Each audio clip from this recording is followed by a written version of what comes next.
you spoke at the Houses of Parliament. What was that like? I did, yeah. That was daunting, and it was really hot. And I decided to wear my three-piece, which was not a good idea. But no, that was a really interesting experience because we produced a piece of research that was funded by an arm's-length body of the Home Office into Incels.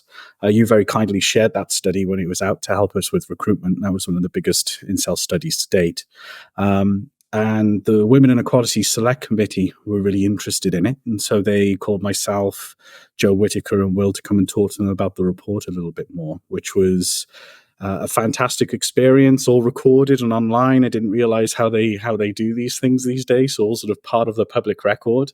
But hopefully will kind of inform policy a little bit and dispel some of the myths around the incel phenomenon, I think, because the primary research is what we need to be doing. There's a lot of theoretical stuff out there that's a little bit bad. There's a lot of secondary data analysis, scraping forums and stuff that gives a little bit of a misleading picture.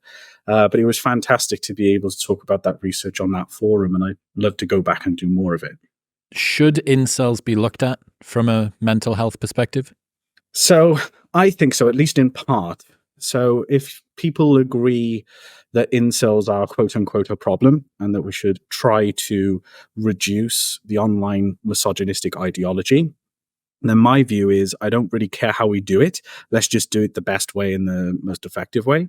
And so in order to figure out what that is, we have to entertain lots of different options. Now, what we did with our recent study was we try to predict incel harm, and harm is defined quite loosely as a combination of misogynistic beliefs, but condoning of violence and seeing feminism as the enemy. Sorry, that was an ideology of aggression and aggressive tendency. So that's what we had for harm.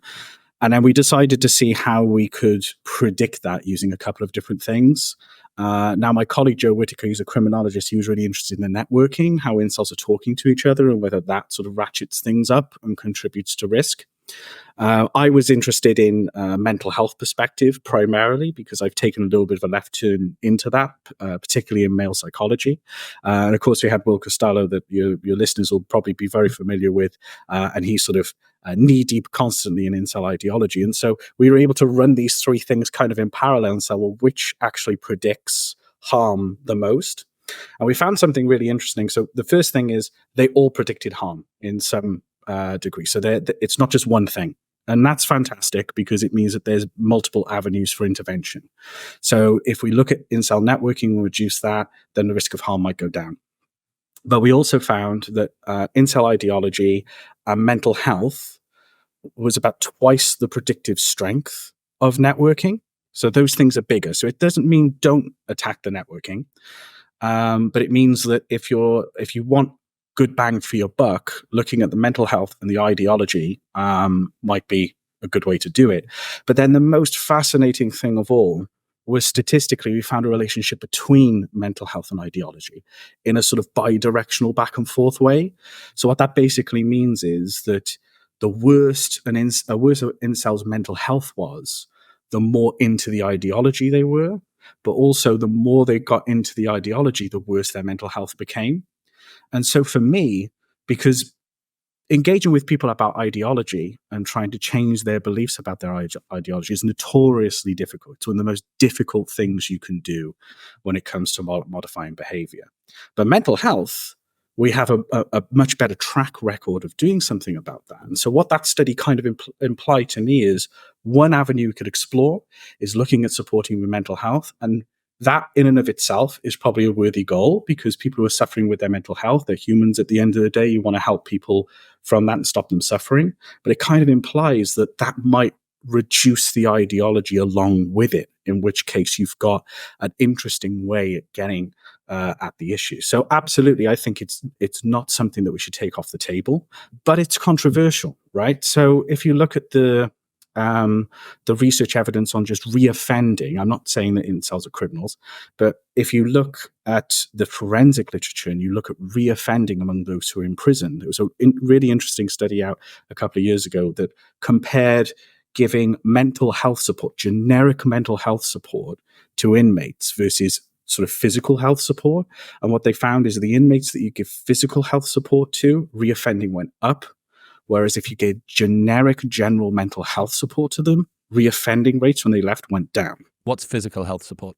So physical health would be just, it's sort of encouraging exercise and mainly exercise intervention, to be honest. But what's interesting about that is that it doesn't gel well with the sort of public perception of why people should be in prison. So people should be in prison to suffer because they've done something wrong. So the idea of going and giving mental health support to make people feel better in prison is not and very palatable. And I see a similar thing going on with the incel thing, where there's a resistance about mental health because people are worried about, oh, that's just excusing the behavior. But also, these are, quote unquote, really nasty guys who have terrible views. More on that later, because there's huge variety within that community, as I've come to learn in private practice. It's like they've got terrible views, so they should be punished for that. So why the hell would you want to help them and help them feel better? When again, as I said, my view is I want to stop misogyny full stop, and I want to stop suffering full stop. And so I don't care so much about how you get there as long as you get there. So I don't have that sort of same hang up. It's interesting to think about, the way that you framed that at the very beginning was, if you think that there is sort of an incel problem, which contributes to some antisocial behavior, contributes to creating content on the internet that it would probably be best if there was less of. But maybe sort of beyond all of that, there are humans inside of that are suffering in some form or another, and stepping in and intervening in that, whether it comes from the mental health perspective or this sort of recursive feedback loop from ideology to that. I have to imagine that the networking also furthers the entrenching into the ideology and the mental health problem. So yeah, I understand what you mean, that sort of the incel problem, but it feels an awful lot like sort of sour grapes at an existential level for guys to retreat into that and then make it their identity. I imagine if they were given a surefire route out of it, that many of them would take it, if only they could divorce themselves from the ideology. Yeah, and it's such an integral problem that the point is there isn't just the one route, right? But yeah, you're 100% right. There's suffering there. I think the sour grapes is on the part of people looking in at that as a potential intervention. It kind of reminds me of the type of people where, they're upset because you haven't done something for them. You then do the thing for them, but they're still upset because you had to be asked. Do you know what I mean? So it's like it's stuff around the actual action rather than the action itself. It has that sort of air about it. Why is sympathy so hard to come by for incels? So I think it's a mixture of things. So first and foremost, a lot of people's insight into incel is based on stereotypes. So it's based on what they get from the media. Very few people who even talk about incels have actually put in a lot of the legwork in terms of understanding the community and thinking deeply about it. So if you think about the stereotype is right-wing young male who isn't neat, not in education, employment or training, who absolutely hates women and is indeed a threat to women.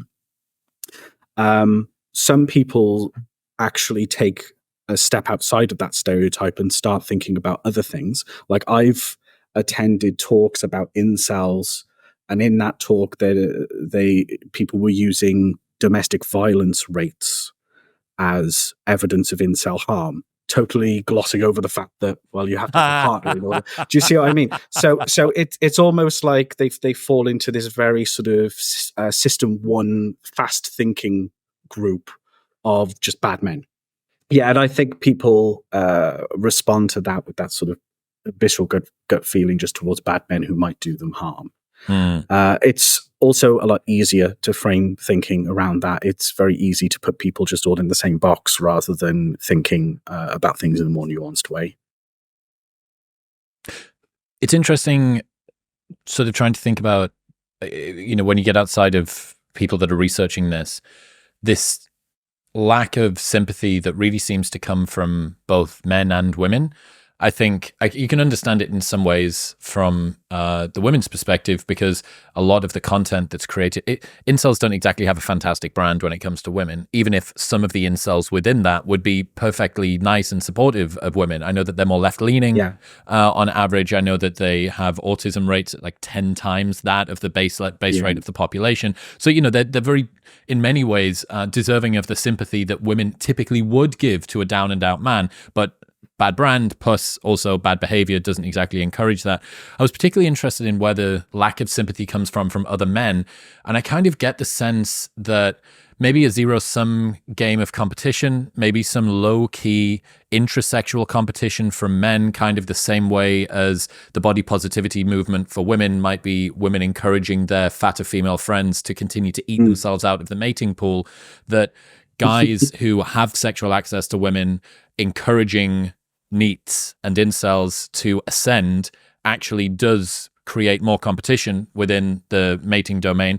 And I think another one is just in a meritocratic world where you're supposed to be the architect of your successes and your failures, being associated with anybody who hasn't done that is just, you're just helping losers. Like, why should you do that? The male desire for conquer and mastery and success and competence is so strong. I wonder if there's a kind of ick, or that's them over there, they're broken, they're deficient. It's sort of this social sexual leper type thing. Yeah, I see what you're saying. I think I disagree. I think it's more complete than that. Bro science pulled out of my ass. Yeah, so it's just a notion. It's a good, and who knows, it might be right, but what I suspect is that we need to look more about at the setup. Who incels are, how they interact with one another. Because, when I was growing up, you'd have a group of friends who meet each other in real life. And maybe you'd have the one friend who's struggling and, maybe they're a bit of a loser and stuff. And that's the optimal place to then take someone under your wing and help them. Yeah. Now, incels, by and large, go into these sort of pseudo-anonymous or anonymous forums where no one really knows each other, hiding behind usernames, and that's where they're spending their time. Like, I'm pretty sure when we looked at the average profile in our report, some incels were spending like 5-6 hours a day in these forums. Now, that means they're not leaving the house. They're not actually going out and touching grass, some might say, and they're not socializing in those more traditional ways that actually lends itself to social support. And that's not necessarily entirely their fault, because there's some setup around the incel culture that drags people into that. And you mentioned before with autism, it's easier to talk online if maybe you struggle with your social skills. So I think there's some basic stuff around that. On the idea of sympathy, though, you also get these little cultural things that only when you get more familiar with the community do you understand. Like, it's what Will normally calls like performative antagonism. So incels say, well, society rejects me, so I'm going to kind of lash out and say wild things that I don't necessarily believe to get a rise out of people. And in psychotherapy, actually, we would see this as a little bit of a cycle. So it's kind of similar to perfectionism. So with perfectionists, if they feel like they can't accomplish something, they will just self-sabotage. And it's almost like a version of that. Like, I'll never be accepted by mainstream society, so I may as well self-sabotage. I may as well put something in the way that guarantees the result that I'll get rejected by people and they won't like me. Because I kind of think that that's going to happen anyway, but I can take a bit more control over it if I go first. So I'll say something like, this is one example I always use that I saw. One way to solve the mating crisis is we'll just have a village, and in every village we'll have one girl who's chained up in the middle naked, and guys can free use her, and that will solve the problem. Now, when you talk to incels about these sorts of things, and you scratch beneath the surface, they don't believe that sort of stuff for a second. They know it's abhorrent, and it's specifically to get a rise out of people. The problem is, media then picks up on that, thinks it's straight, thinks they 100% believe that in their heart of hearts, and that then informs the stereotype that everyone else believes. And why would you have sympathy for someone who had a view like that if you thought that they were serious about it? Yeah, really great point. I saw that you got into a bit of a brouhaha recently with a few authors that took issue with some of the stuff that you guys had written. Recent violent attacks by misogynist incels have catalyzed a flurry of research. In this essay, we critique scholarly approaches that attribute incel violence perpetrated by cisgender heterosexual men to poor mental health and loneliness. We argue that such approaches lack explanatory power and methodological rigor, validate misogynist incels' claims to victimhood, reflect undue sympathy for violent perpetrators, and obscure and legitimize incel violence. To address the limitations of the research that focuses on poor mental health and loneliness as the primary causes of incel violence, we recommend researchers incorporate feminist, structural, and intersectional approaches in their work and conceptualize misogynist incel ideology and violence as products of male supremacist culture and structure. What does that mean? It means that someone went to ChatGPT and says, I don't like the idea that incels can explain away what they're doing with mental health. And I'm really into feminism. Craft for me an academic sounding journal article, and then we'll publish it. Now, I'm saying that with tongue in cheek. Obviously, the authors care a lot about the incel problem. They care a lot about harm and violence against women. I do too. Most people do. But the way they go about it is just like they're poo-pooing all of these alternative approaches and mental health approaches, but they don't even talk about psychology at all in the paper. I feel a bit bad because it feels almost a bit like punching down, because it's essentially published by some sociologists who are a mixture of PhD and postdoc. But at the same time, science is science, and there shouldn't be an excuse for putting something out there that's just bad and not helping. There is also if you start playing with fire ... kind of expectation. Yeah, and when I say bad, I just mean on like a logical fallacy front, because I think on the tweet that I put out about this, I give an example of at least like 17 fallacies in there, including very, very close to the knucklehead homonym attacks in there, questioning the sexuality of incel researchers and saying that gets in the way, criticizing the rigor of the theories that are being used, while suggesting a pet theory that generally isn't very rigorous at all, leveraging a lot of claims that are unfalsifiable. It's just not very helpful. And what it ultimately is doing is it's poo-pooing, like I said at the start, one avenue that I think that we should explore. And if we're serious about about sorting out this problem or helping people, we should explore all avenues. Is there a lot of incel violence? So it depends, right? So some people define violence as even if someone was to say something awful that makes someone feel bad, some people now take that as a definition of violence. Or if you take the perpetuation of misogynistic views as violence, then of course there's incel violence everywhere you look. My working definition of violence tends to go more to that sort of acting out physical. So we're talking attacks. So you're talking the likes of Elliot Rodger. You're talking about the recent shooter in Plymouth in the UK. That to me is that sort of acting out violence. If you look at that side of things, actually compared to organized terrorist groups, if you look at a group like Boko Haram, for example, the number of actual incel attacks is very, very small. And not only is it very small, but a lot of them, after the fact, there's a big question mark raised over whether they're incel motivated attacks at all. So Alec Manassian is the example that comes to mind, where he actually put a social media post implying that it was an incel attack, and everyone treated it that way, obviously. But then after the fact, when you go and look, when it went through the court system and looked at the judge's verdict, they basically conclude that was a lie and that he wasn't inspired by that at all. So when you take some of those out, you're talking about very low double-digit figures from a community where I think last time I went on the forum, there were 26,000 members. But that's just the people who use one forum predominantly from one country.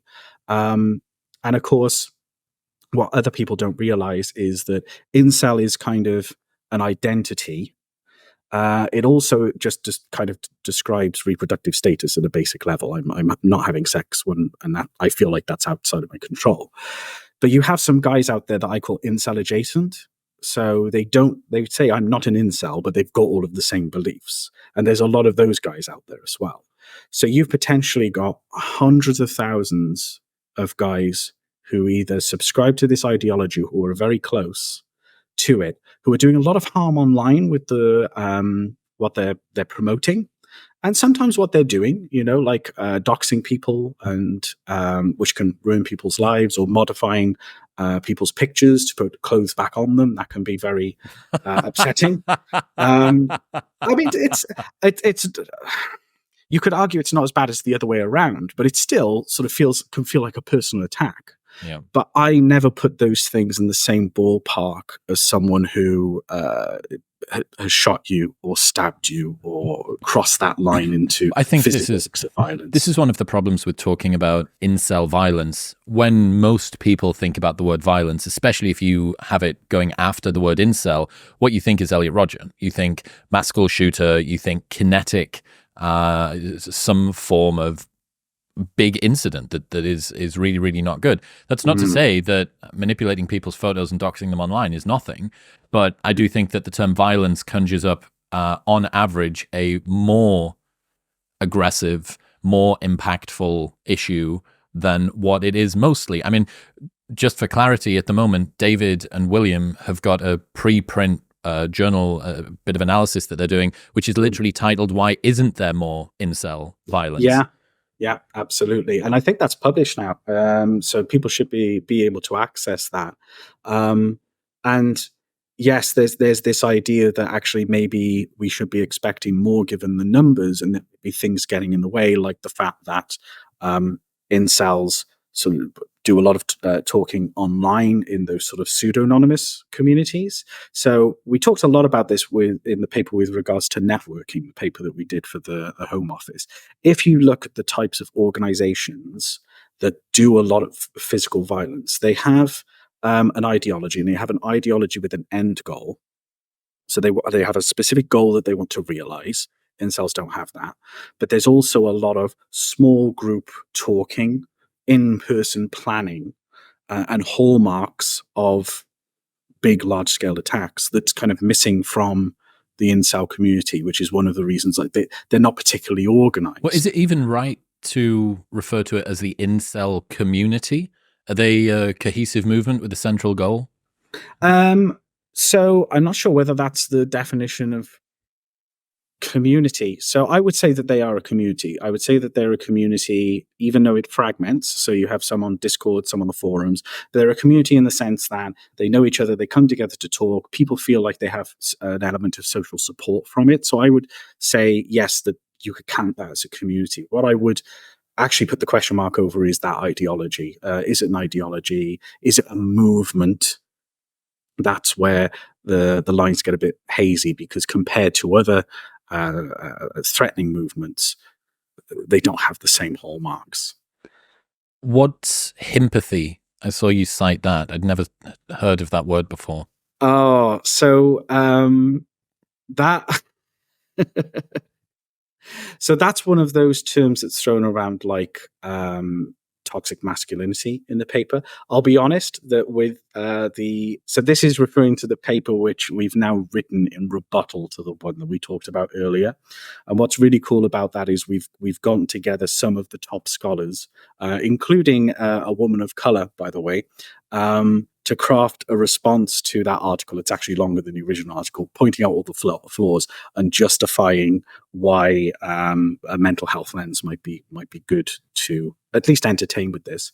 And part of the article, we kind of attacked the fact that the authors use these kind of nebulous terms like toxic masculinity, like himpathy, to sort of downplay the suffering of men and demonize some stereotypically male behavior. I don't have too much more to say about himpathy, if I'm honest, because that's a part of the paper which wasn't my MO. But one thing's for certain, it doesn't help. There's a lot of terminology in this debate that isn't helpful. Okay, some of it is through imprecision. So, like we were talking about violence earlier, right? So if you're going to lump everything in as violence, from shooting someone to name calling online, then the opportunities to reduce violence kind of reduce or become less effective because you're not being specific enough in the behaviors that you're targeting. Similarly, I think in a lot of this discourse, things like empathy, things like toxic masculinity, they're very nebulous terms that kind of get in the way and turn the discourse really into word salad. But they're all fancy ways of saying men can't possibly suffer because men historically have been the repressors and not the repressed. There's a lot of that in the article. One of the bits that really got my back up was the argument that even if men suffer with their mental health, it doesn't really matter because there are other groups that suffer with their mental health more. Zero-sum view of empathy. Zero-sum view of empathy, exactly. And zero-sum view of mental health support. So, your mental health can be through the floor. You could be having suicidal thoughts every other day. But as long as there's another group that might be having suicidal thoughts every day, you don't matter. You're fine. You may as well be absolutely fine and okay. I think as well, when you layer on top the bad people shouldn't get support label, this is a real sort of 1-2 slam dunk. Yeah, bad people shouldn't get support. And that just gets in the way because sometimes giving the support turns bad people into not so bad people. What happens if you view and label incels as violent monsters? What happened? That's such a good question. It depends on the person, I think. So incels, what we do know incels by and large is that they're high on rejection sensitivity. That's one of the things that we found. And they're also high on victimhood. Rightly or wrongly, they perceive society as not liking them. They perceive society as not empathizing with them. And they're worried about putting themselves out there in society out of fear of getting rejected. And that's not just in romantic relationships. And so when you refer to them that way, you're just going to be feeding into the problem and validating that. It's strong evidence. I use this analogy with Will the other day, actually. Sometimes talking to these guys, it reminds me of some of those cult shows you see on Netflix where you've got a massive family in a house in Utah somewhere who are all holding up, talking about the fact that the outside world is so awful and all the enemies are out there and we have to stay inside and protect ourselves. Very isolating. And I feel like the Incel forum sometimes can have this similar thing where you get together, they swap the worst examples of the outside world. Everyone convinces each other that if you go outside and talk to a woman, you're going to be thrown in jail. And so they stay inside. So whenever you get that sort of labeling effect, you're bad, you're awful, you're a monster, it's just going to be fuel for that fire and keep the wheels spinning. Obviously, it's a really, going back to the sympathy, empathy conversation, that's a very difficult cycle to step into. Because if you're a person who isn't in there, you've got this group of guys that are saying things that are a combination of shitposting and genuine resentment. They are finding unrepresentative and edge cases and sometimes even middle of the bell curve cases, but using those to be the entirety of all of experience outside. And then when you do try and step in, they fight the case on the other side as aggressively as possible to hold on to the ideology. And you go, hey, I can't be bothered. I can't be bothered to do, it's the whole, if you won't help yourself, how do you expect anybody else to help you as well? It's a very robust outer shell, defensive outer shell that is difficult to penetrate and painful and arduous and probably pretty frustrating in order to be able to try and break apart. It's largely unfalsifiable. Again, you can say all that you want, and I do, like that men and women that are struggling should be given a fucking ton of sympathy. I think that men in particular are given far less sympathy. The gamma bias really is very true. And in the same sentence, I can understand why it's so hard for somebody to go through the fucking fire and brimstone, let me grab my flaming sword, I'm going to cut this apart. Yeah, and there are some cultural artifacts about the community, little things that have popped up that only happen in the incel community and doesn't happen elsewhere. that also really feeds into that and hardens up that shell. So I've been doing a lot of talks for mental health professionals and talking about this. So people who might be practicing CBT, people who are used to talk to dealing with beliefs and softening beliefs. And there are some aspects of the incel community that are essentially reverse CBT. Okay. So if you take coping, for example, now, if I get a depressed patient, if a depressed patient comes into the clinic, their thinking will be very hard. Hard thinking means, which like all or nothing, catastrophizing. Hard thinking equals poor mental health equals suffering, right? And so what we do with people who are depressed and what we do with people who are anxious is we soften the thinking. We take it from black and white to gray, okay? Now, in the incel community, you have this idea of cope, right? And cope, by its own definition, even if you go to the Black Pill wiki and look up the page on cope, it gives a couple of examples there. And it's essentially encouraging each other to harden up your thinking. So the moment you start to get a bit flexible and think, oh, maybe, I was rejected, but maybe it's because of this reason or that reason. They're like, nope, it's not because of that. You're coping. It's because you're ugly. It's because it's over for you. You may as well give in. So they're actually encouraging hardening of thinking. So it's reverse CBT in that way. And the other thing that's quite interesting, I've done a lot of qualitative incel interviews about their journey trying to engage with mental health services, which has been fascinating and really eye-opening about the diversity in the community. Everything from very left-leaning incels with lots of female friends who would never hurt a fly, all the way through to sort of regular prostitute users who have been doing drug dealing, like massive scope. And one of them introduced me to the idea of crabs in a bucket. Have you heard of that? Yeah. So for the listeners who haven't heard of it, so if you get a load of crabs in a bucket and they're alive, they'll start scaling the sides, and the moment one gets to the top, they get pulled back down from the others who are also trying to escape. And you get a lot of that in the community as well. The moment there's a little glimmer of hope, people are either ejected from the community or they're talked back into the hopelessness to stay in it.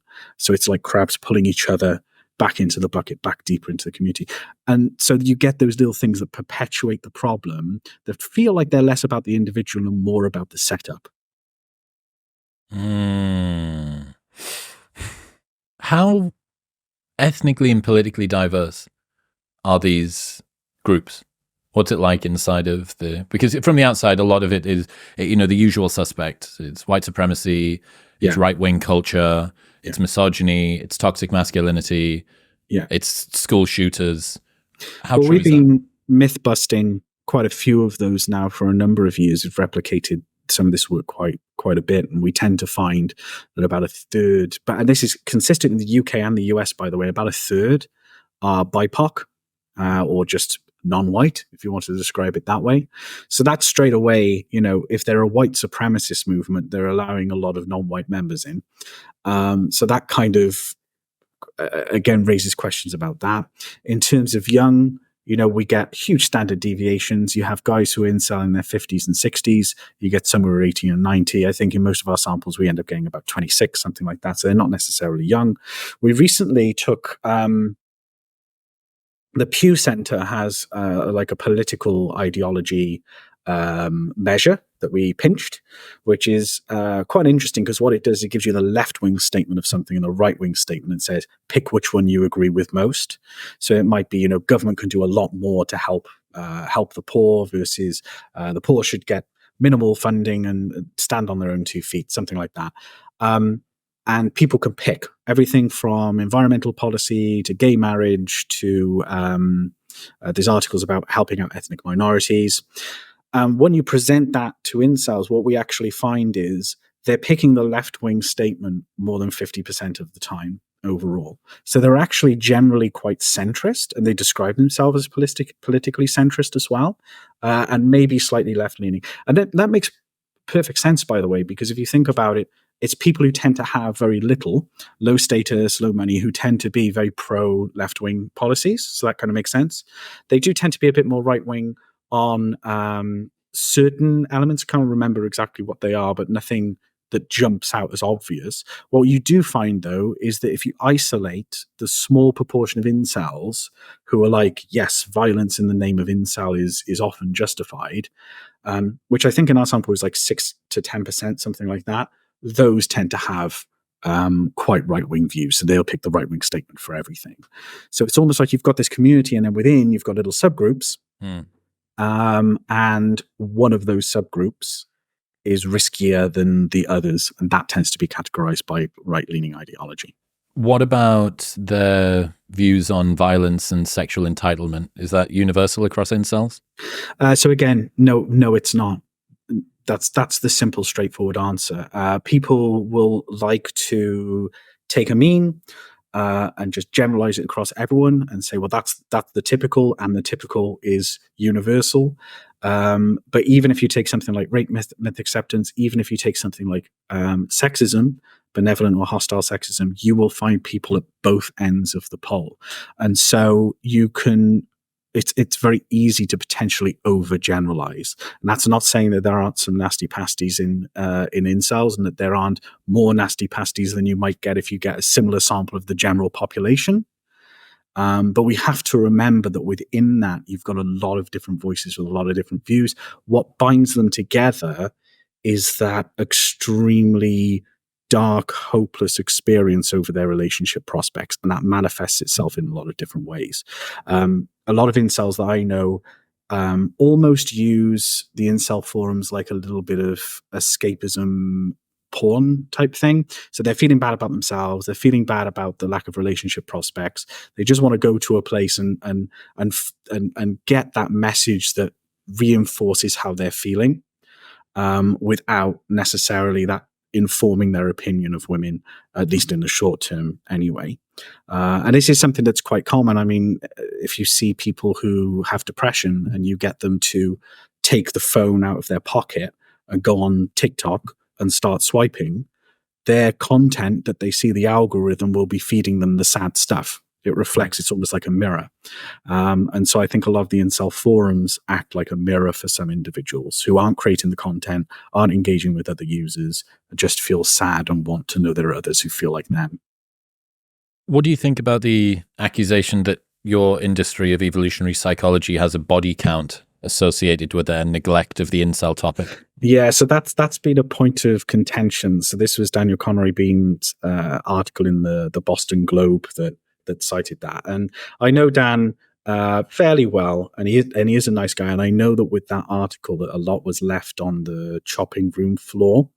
I think myself and Steve Stuart Williams have been arguing for years that there is a lot of sloppy communication in evolutionary psychology, particularly around sex differences, where people, because they're writing not for the public, they're writing for other academics, and they're writing specifically for evolutionary psychologists, they will sometimes cut corners, knowing that people will fill in the corners the other end. So not everyone spells out the full evolutionary logic of their ideas. Sometimes people, because even researchers are human, will slip into that thing of taking an average difference and saying, well, men do this and women do that, when it's not. Men typically do this, women typically do that. And so there's, through sloppy writing and not recognizing that who we're actually writing for, which with open access journals, with preprints, is becoming more and more public. You only have to look at the Black Pill Wiki and go to the Black Pill Science section. There's over 200 peer-reviewed articles there with commentary. It's being digested by these communities. And so I think we have some responsibility to bear that in mind when we're writing, and tighten that up and do it properly.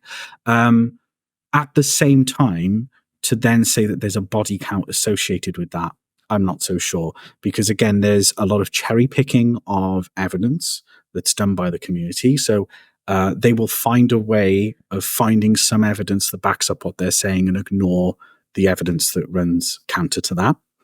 And a point that kind of applies to this, but I've made it about other things as well. If you've got an individual who the difference between the thing that makes them commit an act of violence is some evolutionary psychology research that they've read. You have someone who is very close to violence already, who already has that disposition and has just found something that can be used as a reason. That's my argument. I don't think there's anyone who's going from 0 to 100 through the reading of evolutionary psychology. And so then giving the ultimate responsibility, saying that there's a body count associated with that, I think is incredibly far-fetched. And unfortunately, what it also does is it kind of diminishes the efforts of people like Geoffrey Miller. It diminishes the efforts of people like Will and myself, who actually try to correct that and try to push back and encourage an accurate way of viewing that research when applied to real-world mating. What's this drama online about you guys being paid by some shadowy anti-extremist task force? This stuff just really annoys me, because there are certain things in life. Being sexist and being racist are two really good examples where you can just levy stuff at someone. Like if you call someone a sexist, the burden of proof instantly shifts to the person who's being accused, right? And this is one of those things where someone comes up with a complete crazy theory, and just everyone is like, oh, well, that you need to disprove that. It's like, well, what do you want me to do, man? I'm a university lecturer in the UK who's not paid loads and loads and loads of money. If I was to do something shadowy like that and break the sort of ethical code of the British Psychological Society, I'd just lose my job and my livelihood. Like, why would I do that? Plus, I think a lot of people with that particular research, because it was funded by the Centre for Countering Extremism, which is an arm's length body of the Home Office in the UK. Arm's length means that they're not sort of dictated to by the Home Office. They can do their own thing.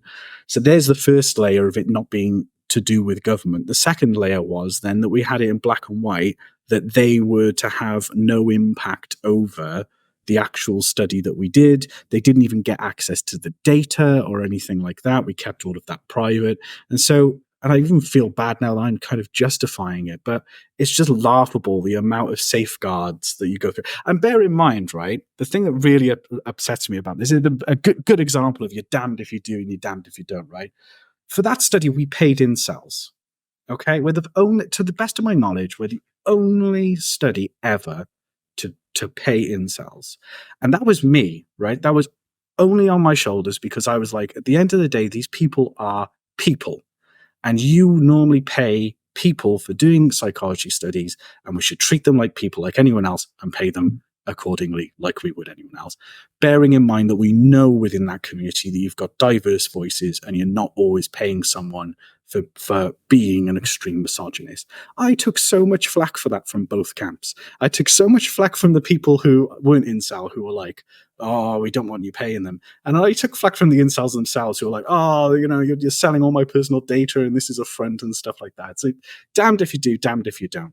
But there's anything like that, I just block it and just get on with it, because I think that people like myself and Will have got a good enough track record now that people know that we call it how it is, right? So our thing has always been, if you say something misogynistic, we will tell people exactly what you've said, and we'll say this is the tendency. We won't oversell it, we won't undersell it, we won't say we support it. We will just describe it as it is, with an idea of trying to reduce harm. That's where we sit. And there's a lot of incels who personally disagree with my perspective on that and that of my colleagues, but at least they know where we stand with things, and they know that we generally call it as it is. What? Sorry, that was a rant there. You No, got no, my no, back up. no, that's exactly why I'm here. What haven't we covered from the sort of current state of incel research, new insights that you've been getting from that? Right. What are we missing? So we're missing a couple of things. So the first thing that we're missing is everyone's still trying to describe stuff, right? So incel research has exploded, but it's still a load of people scraping forums. I mean, you went to the Evolution in Human Behavior conference a couple of years ago in Palm Springs. There were loads of incel talks there, very little data. Lots of theory, lots of scraping of forums, not actually going and talking to these guys and finding out what they believe. Now people are doing that. That's up and running, but it's still in the descriptive. What we're missing is that move into doing something about it. right? And this is why we're going down the mental health route. It's not to excuse anything, it's about saying, right, we've described that now. We know there's some harm here. There's some self-harm within the community. There's some harm directed outwards as well. But we also know that there are subgroups. So the first thing is, how do we categorize the subgroups? Because they may need different things. And then secondly, how do we actually try to intervene? And that's what we're trying to work towards now. So I already talked a little bit about subgroupings with the small condoning of violence, highly right wing. What you might find that's super interesting, we've got this as a preprint at the moment. We dug into the data in the Home Office, well, the CCE paper in more depth. And we found what we think are two statistical clusters of different types of incels, or different pathways towards harm. So on the one side, you have high autism traits, low mate value, bullying. That's kind of like one cluster. And then on the other side, you have dark triad, right-wing beliefs. And they both feed into the ideology, but they don't seem to touch one another. So you've got almost like these two different types within the same community being labeled the same. Now, of course, how you would help someone with poor social skills who's been bullied, who maybe hates women because they feel like they've been hated on themselves, how you would address that would be completely different to someone who is right-wing ideology and highly narcissistic and has psychopathy. So at just a beginning stage, and to be honest, the reason I love that is when you talk to the NHS in the UK, they say to you, this feels more like a prevent issue. This feels more like counterterrorism, because some of these guys are really right-wing and high dark triad. This doesn't feel like healthcare. And then you go and talk to prevent, and they say, we see so many of these guys who wouldn't hurt a fly. They've just got really poor social skills. This feels like an NHS issue. And this is why I think it is because we've got these clusters. So we need to identify the clusters, identify the needs, and then try to do something about it in terms of helping. And I don't know anyone apart from our team that's trying to actively do that and do that in good faith. It's a problem with taxonomies of anything, right? As soon as you create a label, people get lumped into that label. It covers all manner of sins and behaviors. And I suppose that because everything is so new, this still needs to be broken apart. Yeah, people are kind of scrambling around. It's almost like, imagine trying to, imagine taking football hooligans, organized football hooligans, and generalizing that to football fans. And everyone's studying football fans, when actually there's this particular corner that we really need to get into, and the others are kind of along for the ride. Is there anything interesting happening with the state of sort of misogyny research outside of the incel world at the moment? You know, we've got a lot of shifting dynamics happening in the modern world, with women outperforming men in education and employment, with poor mental health for men, with increasing levels of depression, of self-harm, of male sedation hypothesis, my thing. And I'm wondering whether we're seeing changing rates of anti-female viewpoints outside of the self-identified incel movement. Yeah, well, the bigger movement is the wider red pill manosphere thing, which is what you're essentially alluding to. And if you're worried about risk of harm, I actually wonder whether it's, and particularly if you want to go down this route of the harm that you care about being perpetuation of misogyny, I'd be more worried about red pill manosphere communities, because the main difference is that incels have taken the red pill, and the red pill in relation to feminism, but where the manosphere communities, by and large, use that to inform some sort of action, incels are using it to form some sort of inaction, right? So the red pill is that men are hard done by, there's a broken mating market, women want one thing when they say they want another, society says it's personality that matters, but it isn't.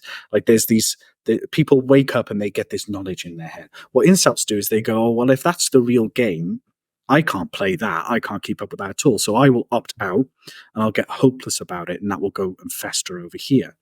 On the other side, you've got people saying, well, I'll use that to my advantage then. Maybe I'll opt out of mating altogether, the sort of men go their own way community, or I'll try to game the system, pick up artist community. But what they all have in common is it's actually doing something with that knowledge, Hmm. using that to change how you approach life and how to actually then engage with women, or by and large anyway. So I think people have been focusing a lot on incel because it's a catchy term. Yeah. It's more well defined out of those different communities. But I think really we need to be broadening it to what I call online misogynistic ideology, and looking beyond that. OMI, I call it. Omi, interesting. Yeah, Um, I wonder about that. There's. I'm going to try and say this in the most delicate way possible. I think the sort of cabin fever, social awkwardness, basically the stasis in the real world in terms of actually getting stuff done, getting up on time, being able to go and make things happen in your life, that much of the incel movement perpetuates or causes or increases is in some ways helping to mitigate some of the violence that we could see. That the fact that it is encouraging people to stay in the house, don't go outside. I mean, if you're not going to speak to a woman because you're terrified of talking to her, you need to be a very unique brand of human to overcome that and go straight to punching somebody in the face or worse. yeah. So when it comes to the they go out and do things thing, I would guess that people who are in this online misogyny ecosystem, infrastructure, whatever your term is, OMI, that they would be more likely to go and do that. The difference being that those people probably have a wider support group. They probably have friends. They probably have pursuits. If they're able to get out of the house and go and do things, maybe they're gainfully employed. Maybe they've got hobby. I think that acts as a bit of a bulwark against them. I don't know of any red pill killings. I haven't seen that come up. I imagine actually saying that it would probably be identified as incel, because they'd say, look at this stuff, this sort of female hating content that they're sharing, despite the fact that they didn't identify as that. Just another point, fascinating to think about the similarities between MGTOW and incels. Men going their own way, I chose to do it. Incels, I didn't choose to do it. But after a while, if the incel ideology, if part of that canon is you shouldn't speak to a woman in case you go to jail, oh, right, I'm not going to speak to a woman.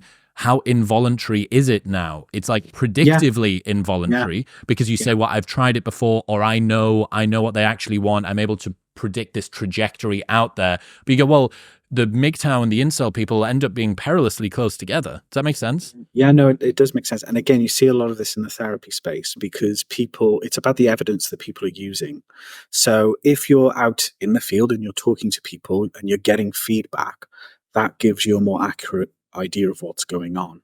But if you're not doing that and you're getting an impression of rejection from the worst examples that are constantly being fed to you, you're never experiencing rejection yourself. You've kind of internalized it. Now, if I went to a nightclub, not that I would, I could ask out 100 women in an evening, and maybe I'll get rejected 100 times, knowing me, right? I've experienced 100 rounds of rejection. The moment you internalize rejection, you're only limited in how often you're getting rejected by the speed of your own thoughts. So you could potentially be rejecting yourself hundreds of times a second. And I think it's very easy to fall into that loop. And of course, what do we do with people who reject us? What do we do with people we think are going to reject us? Just in life, right? Do we like them? Do we think they're great? Do we want to help them out? No, by and large, the human reaction to people who reject us is, I don't like you very much. And so this thing compounds and goes over and over and over. And the way that I think you have to break that cycle is you have to get the reality check in there first and foremost. So is the data accurate? Let's not beat around the bush. There will be some men out there who they feel like they have no mating prospects, and they're right, 100%. Yeah. Let's not pretend that people like that don't exist. But if you do, then the root is around acceptance. The root is about acceptance and think, well, what are you going to do with your life that isn't bound up in this frustration and this grieving process? But for a lot of people, like I can't tell you the number of interviews with incels and clients I've had as incel, and I've sat across someone who is more attractive than I am, like objectively, who are opting out of the mating market purely because of their physical looks. So I think that there's a data problem here. There's a data problem in terms of not having access to it, making a load of assumptions that are never challenged and only ever reinforced by the community. What have you learned about men's experience with female therapists?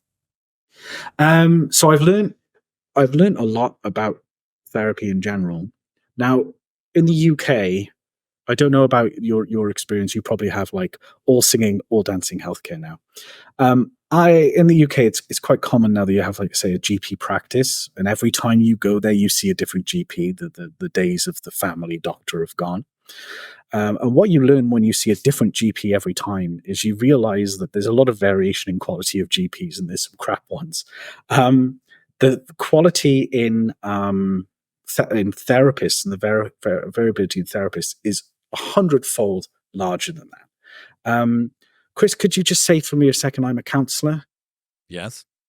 No, you personally. Say I am a counsellor. You are a counsellor. No, say you. Say I, Chris, am a counsellor. I am a counsellor. There we are. In the UK, you're now a counsellor. It's an unregulated... It's like life coach. In the UK. Exactly. Anyone could set up shop as a counsellor. You just made me change career. There we go. Instantly. Don't you feel better? Don't you feel better? Yeah, I do actually. Thank you. Now, there are accreditation bodies, but there are people out there practicing with no education. There's people out there practicing with no accreditation. And even those who have accreditation, there's huge variation in education levels. And so I just want to kind of frame that, because I will talk about the experiences of some of the clients that I've had come to me and what they've said they've had. But I kind of want to put that on a backdrop of there's a lot of crap therapists out there. And really a message to your viewers as well. If someone has only gone and seen a therapist once and had a bad experience, don't write off therapy. Just write off that person and go to the next one, because chances are it will be different next time. Now, the other problem is that most counsellors and therapists in the UK are women. So if you're going to have a bad experience with a counsellor, chances are it's going to be a woman, because there's more of them. That being said, when I have had clients come to me and say, I've had a really bad experience, most of my clients are male, and they do say certain things about their experiences with female counsellors that I can't say is a pattern, but it is something that I see quite regularly. So one that comes up from time and time again is if I've seen men who have been in relationships that have been seen by a female counsellor in couples therapy, there's a huge perception that the female counsellor has sided with the female partner and sort of doubled up and double teamed on the guy. So you get a lot of that. But you also get common complaints about lack of empathy, particularly within mating contexts. So female therapists report supposedly being unable to empathize with the male client over the fact that they're struggling to get a relationship. I've met people, for example, who have lots of female friends. They're very distressed because their female friends tell them, you're an amazing person. It's only a matter of time for you, even though it's never happened. And they've gone to the female therapist who said the exact same thing. And then they felt like everyone around me is saying that I should be fine. I'm not. What's wrong with me? So you get elements of that. But then the real kick in the teeth is that you get a lot of ideology entering the therapy space. So I've had lots of clients talking about how they've been told that their problem is due to their toxic masculinity, that their problem is due to them being narcissistic, to their problem being that they don't engage with feminist ideology. And really in therapy, that's a complete no-no. And so actually a lot of my guys that I've seen, like, I've seen conservative guys and Christian guys, guys from working class backgrounds, all of which were like, I can't gel with my therapist because I don't think that they will empathize with me. Now, what's really interesting about that is that there's no real evidence in the counseling and psychotherapy literature that the qualities of the counselor actually matter. So you see a lot of this in alcohol and substance misuse, right? So a lot of clients will say, I only want a counsellor if they've been an alcoholic themselves, because only then will they understand me. Which, from a human perspective, makes total sense. But the literature actually shows that if they don't know the status of whether the therapist was an alcoholic earlier in their life or not, it makes no real difference. And similarly, it doesn't have to be this way. You know, guys who stick with female therapists, providing they're not bringing the ideology into the therapy space, providing they are empathizing, should have decent outcomes. So part of it is a perception from the clients themselves. They can't possibly empathize with me, so they won't. But part of it, in the worst examples, is that ideology entering into the therapy space. That's pretty disheartening, I guess. And I imagine just causes more men to think that therapy isn't for them, or that they're an unfixable problem, or to sort of discount mental health interventions overall. Yes, and this is the problem, because you've got a sex which, by and large, is constantly being told you're not opening up, and they see opening up as a sign of weakness. And then when they finally do get they're brave enough to start doing that, it kind of backfires. Well, their experience is invalidated, right? Yeah. I know that you might be feeling this, but that's because of ... Precisely. Yeah, and invalidation is the bread and butter of counseling. It's that working relationship built on mutual trust and understanding that gets you places. And it's really like sometimes I find, so a lot of guys seek me out because of Twitter and stuff like that on my work. And sometimes I find it really upsetting, because I've worked with a lot of women as well. I had really great success in counseling with women. The difference to me, from my perspective, of male clients and female clients is that the female clients come to have a conversation with me that they can't have with their friends and family. Men come to have a conversation with me that they can't have with anyone. And I find that so upsetting, because sometimes I'll be sat there and I'm like, you're having the type of conversation that one of my female clients would just be having with their mum, or just be having with their best friend.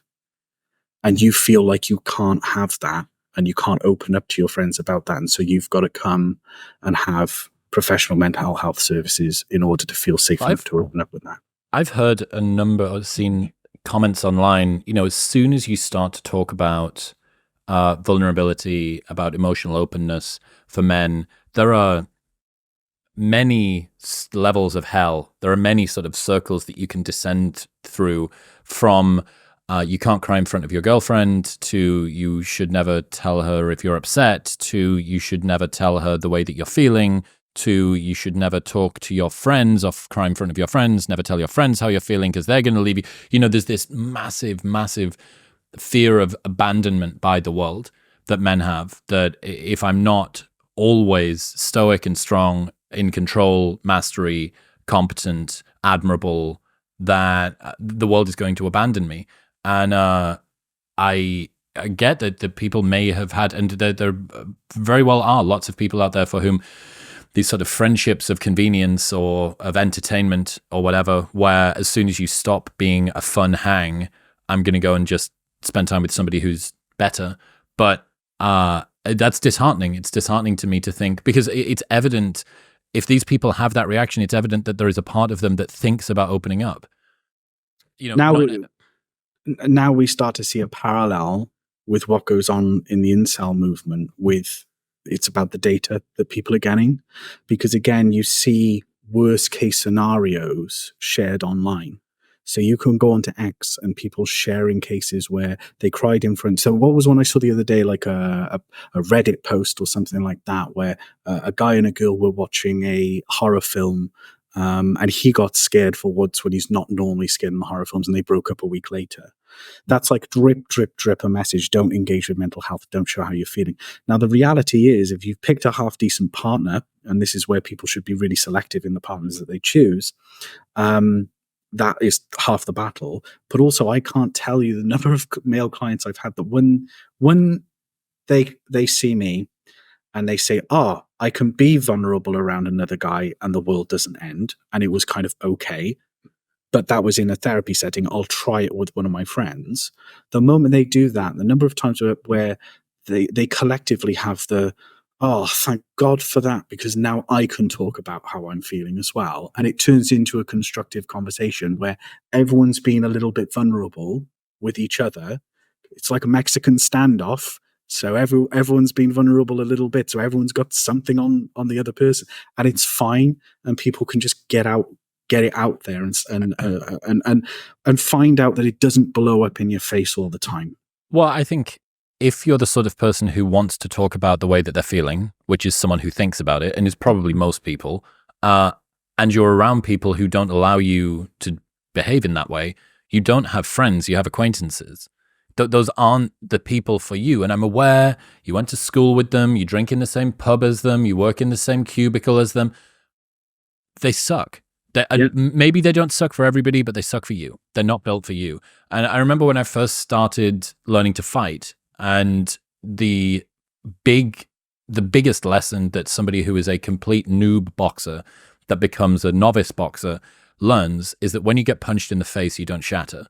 And you'll see that people wince. There's this response. They wince when the fist is coming toward them. And then you see professional fighters, guys like Floyd Mayweather and Conor McGregor, who will watch a fist come and brush the tip of their nose and then use that as the opportunity to respond. So I think it's kind of the same. I think about it emotionally the same as that. Learning that you're not made of glass, learning that the world won't reject you if this is the case, and defaulting to it's not a me problem if the people that I speak to about emotions can't handle it. It's a them problem. Yeah. And to talk about a parallel, this is one of the things that people don't really expect from the outset if they go through a rehabilitation process with alcohol. Because if you've been addicted to alcohol and you get cleaned up and you want to stay sober, you have to get rid of your friend group. You instantly lose all of your friends around you, because there tends to be a friendship group built on going out and getting drunk. And that's the only thing that you have in common. And so you have to sort of take that away to give yourself the social setting that's most optimal for your recovery. And maybe there's a parallel here. What tweaks can you make in your social circle to best optimize your mental health? And don't get me wrong, there are some people out there who are naturally stoic. And for people who are naturally stoic, who aren't, the idea that people repress things is a bit bogus. Encouraging people who are happily stoic to express all of these emotions, because if they don't do it, it's wrong, is kind of backwards. And maybe that says something about the gender and the emotional intelligence and the emotional capacity of people who build a career in therapy. By and large, there's a lot of people who are quite happily stoic, and that's fine. But if you're the type of person where you feel like you really do want to open up and share and feel better that way, and you feel unable to do it, then I think you're right. Looking at a change would be a good idea. What's this new stuff on how income and population density affects family size? Oh, that's interesting. I'm calling that the Musk effect. But tagging Elon Musk, hoping that would get picked up and retweeted, and then I would be able to make an income on Twitter with my millions of followers. Mm-hmm. So a co-author of mine, Peter Jonason, managed to get the dating website service to give us some data. Yeah, and we managed to get it from this company that basically owns a whole bunch of dating websites all over the world. And some of them quite niche, like Jewish dating and, uniform dating and that sort of thing. And in this data set, we've got about 4 million dating profiles with characteristics about the people, but also things like how often are they getting messages and likes from other people and stuff like that. So we did one paper, which was about interest, like who's getting interest on dating websites, where we showed that a combination of income and occupation predicted that people got more hits, particularly if they were male. And this follow-up paper, we thought, we've got a data set here of 4 million people. We know where they're from, we know the states, we know the countries, and we also know how many kids they've got. Can we predict who's having kids? And what we basically found is that there's a bit of a no-brainer in some respects, that if you've got a lot of money, it's easier to provide for more kids. And so generally speaking, income predicts greater number of children. I know that you can probably find some counterexamples of that from your networks and people you know in your life, of those who maybe are on social security, you have big families. But by and large, the more you have, the constraints, the number of kids you have gets reduced. But there's also something else going on, where it's people in cities, by and large, who are having smaller numbers of kids. And we believe there's a reason consistent with evolutionary theory for that, which is that when you have a dense population, when you're shoulder to shoulder with people, when you can't get a dentist because they're full, when you can't get into a GP surgery, when you go to Tesco's and it's Black Friday and there's everyone around, when you're in that sort of environment, you're getting this signal that resources are tight. Yeah, it's space is a premium, resources are a premium, and so in that case, it might be a better strategy to put all of your eggs in one basket and have a smaller number of children that you know that you can provide for and really help and support, rather than having lots in a very sort of dense environment that are going to struggle to sort of thrive. And then in the study, what we found was that if you look at the population densities of the countries and the states from the participants and looked at their income and put these in a model, that yes, you find those two predictors. So people who have more income, they tend to have more kids. But there's also this thing of if they're in really packed dense cities, then they tend to have fewer kids. But then what's really interesting is you get an interaction. So if you're in, I do this now for an interaction. I don't know why. It's like I'm a Power Ranger. So what you find is in the really highly densely populated areas, that income kind of counteracts the population density effect. So what that means is, yes, you're in a situation where there's lots of people around. They could be competing for space. They could be competing for resources. But if you've got the money, you can care less about that sort of stuff. And so have, again, more kids relative to that. So the reason I called it the Musk effect, I could have called it the Boris Johnson effect if I wanted to as well, is you can think about these guys who are raised in cities rather than out on the outskirts in farms, who have those very large families and also have the very large income to boot.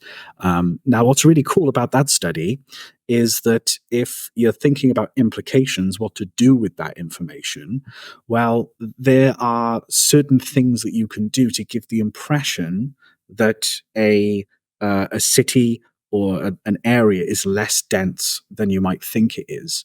This is going to sound like a really, really weird example, but are you about to say that you can fix the birth rate collapse by getting nicer walkways and putting more trees up? Well, this is the idea. This is the idea. You could have like the 15-minute cities and stuff like that. The cringe example I was going to say actually is that, and don't ask me why I know this, but I've been planning to like take a cruise in a couple of years time, and there's this one cruise line where I know the ships are identical and the capacity is identical, but the configuration is different. And you get complaints on all of the reviews of the one ship saying it's too dense, it feels like everyone's on top of each other and stuff like that. And on the other one, you don't, even though same amount of people, same size ship, different configuration. So it is pointing at, could there be these little tweaks that if we're worried about population decline, well, maybe the best thing to do isn't shove everyone in a city, or if you are going to shove everyone into a city, can you make it feel like it's a little bit more spaced out and roomy? I asked Stephen J. Shaw, probably the best population birth rate researcher that I know. I asked him what's going to happen as populations start to decline. Let's take America, for instance. There's not exactly a shortage of space out here. And I said, okay, so let's say that we go from 330 million to 150 million. We're going to get chopped in half. Let's say it's going to happen over the next, 150 years, something like that. Are we going to see half full school classes? Are we going to see towns that every other shop or every other house is going to be empty? And he said, no, that's not what's going to happen at all. You're going to have entire towns that are totally empty. And most of the big cities are going to remain the same level of population density.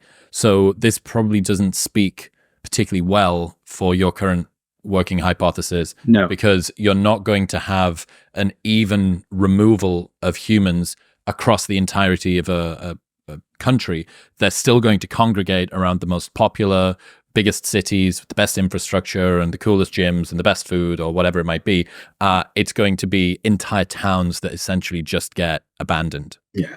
And why would you want to? Why would you want to move out of a city where, if you've lived and you've grown up there and you've got instant access to all of these things, that really speaks to that instant gratification? Mind you, I grew up in a city and I've moved to a smaller one, and the idea that I couldn't go to a corner shop and buy paracetamol at 2 a.m.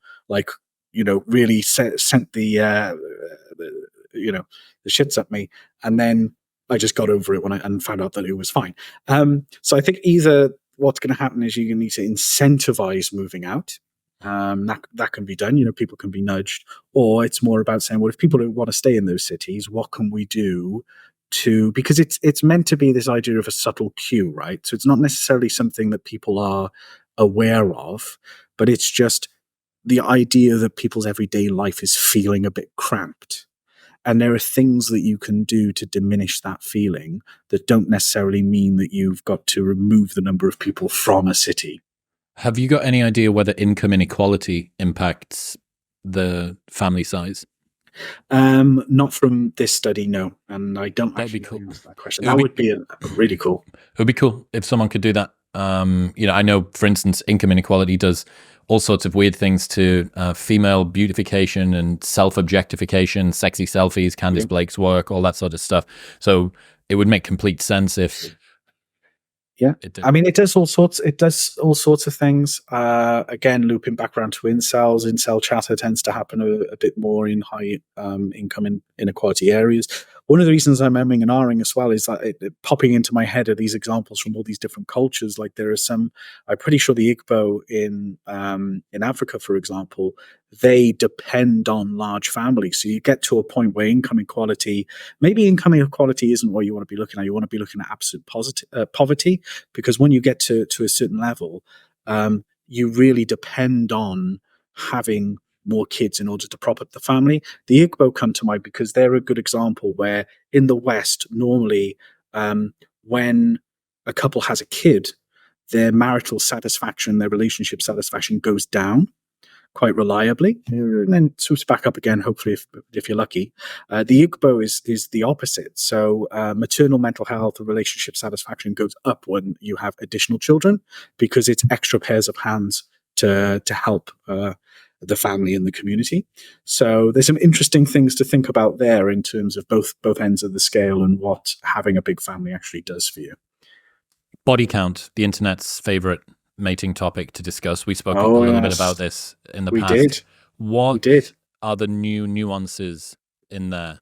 Okay, so when was the last time we did this? We did this probably a couple of years ago now. And during that podcast, I was like, I've got this great study that I'm writing up. Well, this is how long it takes me to write stuff up, because I'm pretty sure this week I'm finally going to push the button on it.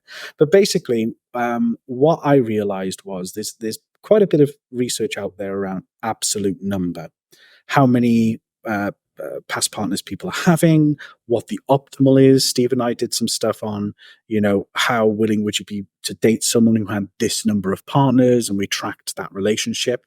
But one day I was there thinking, we're missing a trick here. There's an extra thing, because if you've got 12 partners and but you had 11 of them when you were 18 and experimenting, and then you've only had one in the last 20 years, that says something very different than the other way around, doesn't it? Like if you've got someone who had one partner when they're 18 and now they're mid-30s, and you find out they had 11 in the last 6 months, something weird's going on, right? So it's not just about the number, it's about when they happened, right?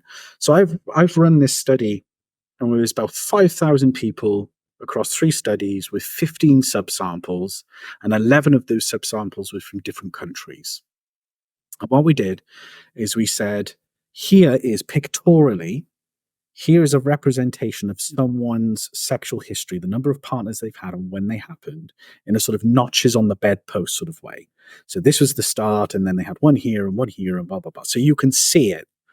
And then we messed with that by changing the number of lines. So we did 4, 12, and 36, which are the numbers from mine and Steve's original study, where 4 was optimal, 12 was kind of in the middle, and 12 was 13. the same. Was 12 the same as 1 or 0? No, 12 was so 0 was about the same as 5 or 6, something Right. like that. So you do remember right though. So a virgin was less desirable than having someone with one partner or two or three. Went past that, then it sort of starts to shoot down. And the arc is longer for men than it is for women. A little bit, yeah. But it's more the differences are more about whether you're asking about a short-term mating context or a long-term mating context. So we picked 4, which kind of was optimal, then 12, which was midway down the ramp, and then 36 when it starts to tail off. We said, well, make those 3 conditions. And then what we did is we displayed those different conditions in different ways, 15 different ways each to participants, ranging from increasing in frequency sharply.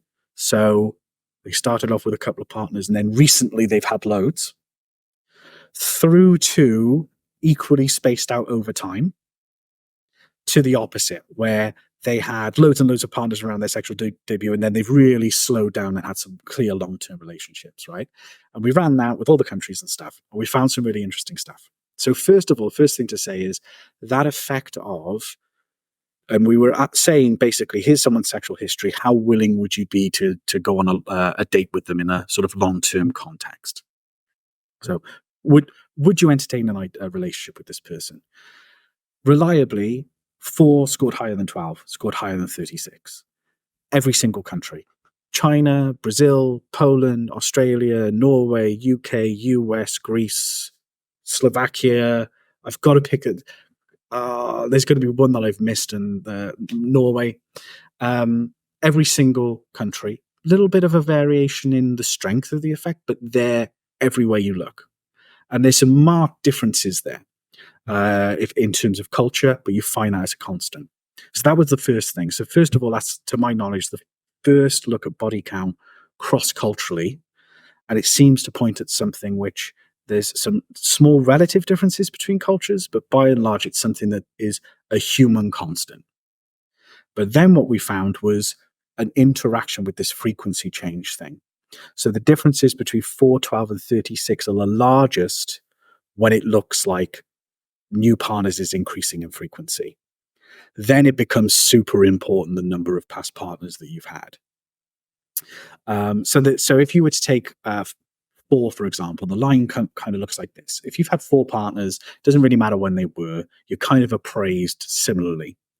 But when you go for 12 and 36, it changes, and people become a lot more forgiving if those partners, if those new partners are confined to the past and were around sexual debut and you've kind of slowed down, then the sizes shrink between them.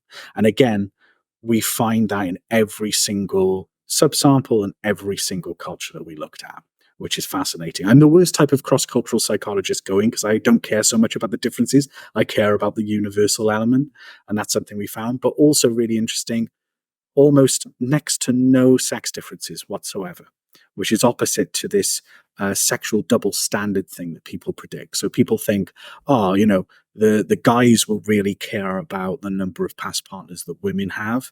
The women won't. It's sort of like, he's a Chad. I'll excuse him. No evidence of that, pretty much at all. So men and women, when they're appraising someone for a long-term relationship, kind of want the same things.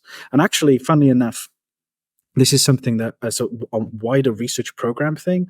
So there's this study, there's some stuff I've done with Steve, there's some stuff I've done with Leif Kinnair. Time and time again, people think that there will be a sexual double standard. They predict that other people will give a sexual double standard. But when you get people to respond from their perspective, they don't, which is quite interesting. Just elaborate on that. I'm a bit confused. So sexual double standard is, so there's this societal level and then personal level. So societal level would be, hypothetically, if I said to you, would a woman respond about a man with 12 sexual partners differently to a man responding about a woman with 12 sexual partners? If we asked people that, what would they say? And participants will come back and say, oh yeah, if you asked a bunch of people that, you'll find that the men will be much harsher on women and women will be much harsher on men.